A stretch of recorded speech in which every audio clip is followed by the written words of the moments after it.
Bismillahirrahmanirrahim. Assalamualaikum warahmatullahi wabarakatuh dan salam sejahtera. Bertemu kita sekali lagi dalam bab 1 tingkatan 2 Kerajaan Alam Melayu bagi subtopik 1.3 Kerajaan Alam Melayu yang masyhur. Cikgu harap murid-murid semua masih lagi ingat dengan 7 kerajaan awal yang wujud di alam Melayu. Okey, kita ada kerajaan Funan, kerajaan Champa, kerajaan Angkor, kerajaan Kedah Tua, kerajaan Gangganagara, kerajaan Sriwijaya dan juga kerajaan Majapahit. Kita mulakan dengan kerajaan Funan. Kerajaan Funan diasaskan oleh seorang Brahmin yang bernama Kaundinya. Okey, apa itu Brahmin? Brahmin ni macam pendeta, ahli agama, orang yang kaya dengan ilmu pengetahuan. Okey, Kaundinya telah pun berjumpa dan berkenalan dengan seorang pemerintah wanita di Sungai Mekong yang bernama Soma. Lalu mereka telah pun berkahwin. Okey, setelah berkahwin, Kaundinya telah membentuk kerajaan Funan di mana pusat kerajaan bagi kerajaan Funan terletak di Vyadapura. Kerajaan Funan menjadi masyhur dan terkenal sewaktu pemerintahan Fan Shih Man. Sewaktu pemerintahan beliau telah berjaya meluaskan empayar kerajaan Funan ke Sungai Mekong hingga Teluk Kamrang. Di samping itu, beliau juga berjaya menguasai selatan Myanmar dan segenting Kera. Disebabkan Fan Shih Man berjaya menguasai kawasan-kawasan tersebut, ini bermakna beliau telah menguasai jalan perdagangan utama antara timur dan barat. Disebabkan itu, pada abad ketiga, kerajaan Funan telah berjaya menjadi pusat perdagangan utama di alam Melayu. Namun begitu, kerajaan Funan mengalami kemerosotan sewaktu pemerintahan Rudravarman. Hal ini kerana kerajaan Chenla telah menyerang kerajaan Funan hingga menyebabkan kerajaan Funan menjadi merosot. Seterusnya kita lihat pula kerajaan Champa.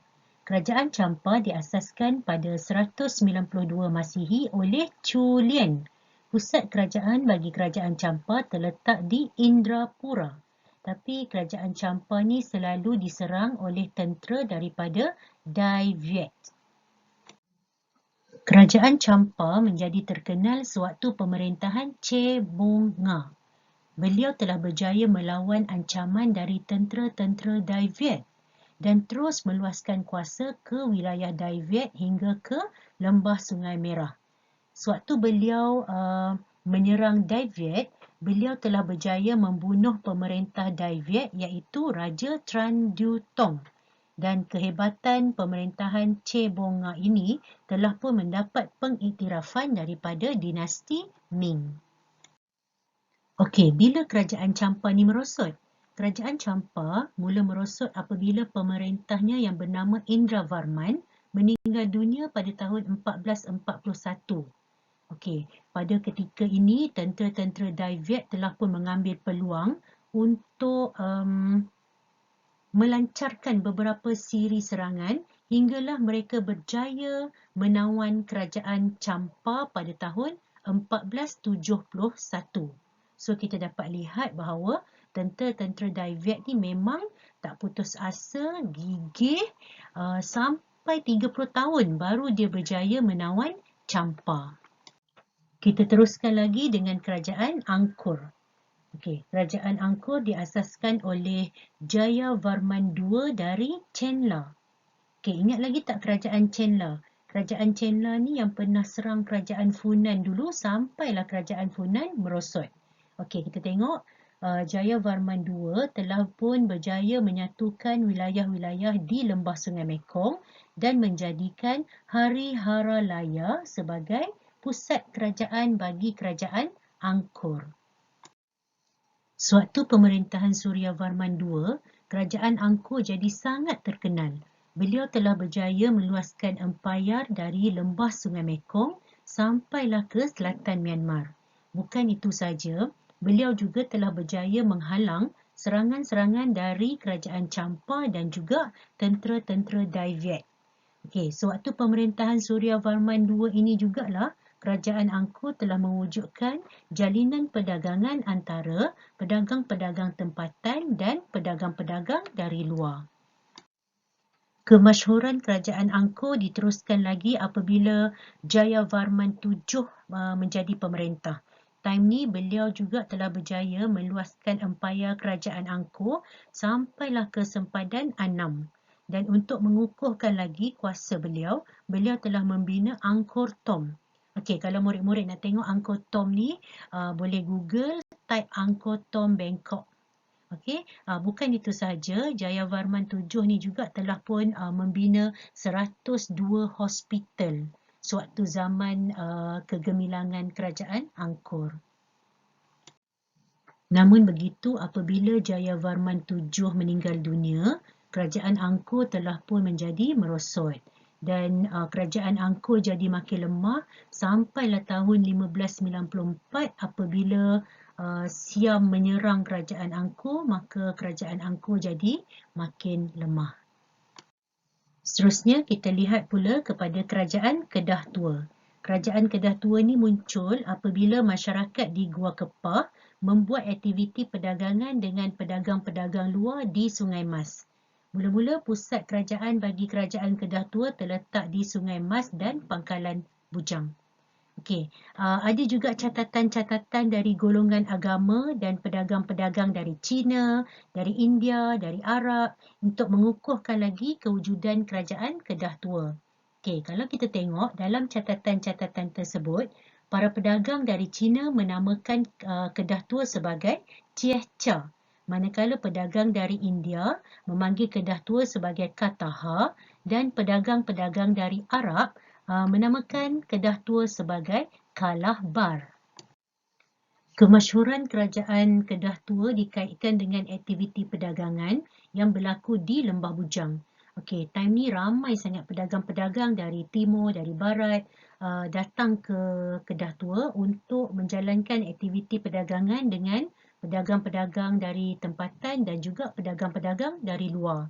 Okey, waktu kegemilangan aktiviti perdagangan berlaku di Kedah Tua, waktu ni juga Kedah Tua telah menjadi pusat keagamaan bagi agama Buddha. Okey, oleh kerana kerajaan Kedah Tua jadi sangat terkenal, ini menyebabkan cubaan daripada kerajaan-kerajaan lain untuk menguasai kerajaan Kedah Tua. Contohnya kerajaan Sriwijaya yang pernah menyerang kerajaan Kedah Tua. Begitu juga pada tahun 1025 ada serangan yang dilakukan oleh tentera Chola dari India terhadap kerajaan Kedah Tua yang menyebabkan kerajaan Kedah Tua menjadi semakin lemah. Okey, next kita tengok kerajaan Gangga Nagara yang muncul pada abad ke-6. Pusat kerajaan bagi kerajaan Gangga Nagara ni terletak di Pangkalan. Kalau ikut sumber tradisi, catatan menunjukkan bahawa pengasas bagi kerajaan Gangga Negara adalah Raja Gandhi Sarjuna. Tapi ada juga catatan lain yang mengatakan bahawa pengasas kerajaan Gangga Negara ni ialah Raja Khmer daripada Kemboja. Okey, kerajaan Gangga Negara jadi sangat terkenal pada abad ke-9 disebabkan oleh kekayaan hasil bumi, contohnya seperti emas dan juga biji timah.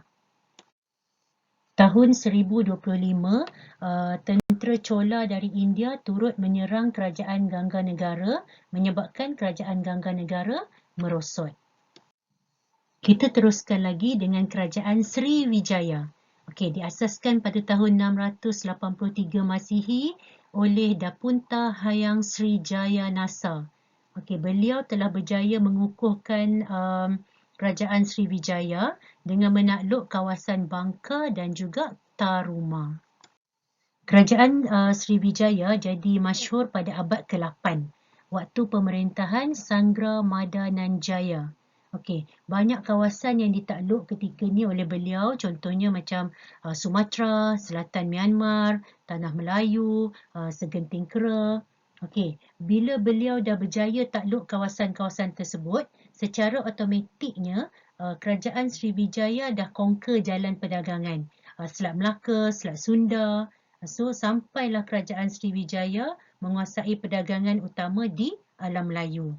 Okey, kerajaan Sriwijaya sama macam kerajaan Kedah Tua, waktu berlakunya kegemilangan dalam aktiviti perdagangan, maka waktu ini jugalah berlaku aktiviti kegemilangan dari bidang agama apabila kerajaan Sriwijaya menjadi pusat pengajian agama Buddha.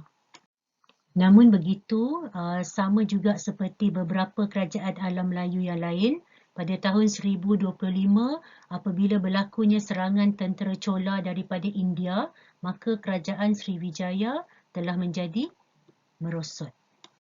Akhir sekali kita tengok kerajaan Majapahit yang diasaskan oleh Raden Wijaya dengan bantuan tentera Mongol dalam perebutan kuasa di Jawa pada tahun 1294 dan pusat kerajaan bagi kerajaan Majapahit adalah Kota Trowulan.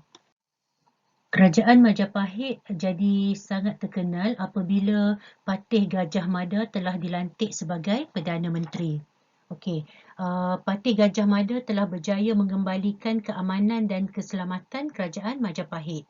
Dan waktu itu juga, beliau telah meluaskan tanah jajahan Majapahit hingga ke timur Pulau Jawa, ke pesisir pantai timur Sumatera, ke pesisir selatan dan barat Pulau Borneo, ke bahagian selatan dan timur Sulawesi dan juga Kepulauan Maluku.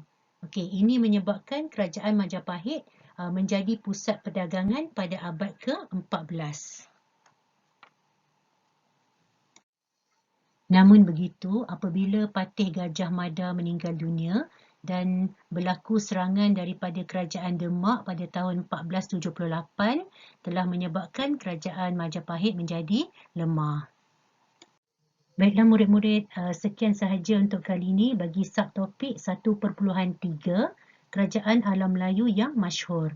Semoga kita berjumpa lagi insya-Allah. Terima kasih. Assalamualaikum warahmatullahi wabarakatuh dan salam sejahtera.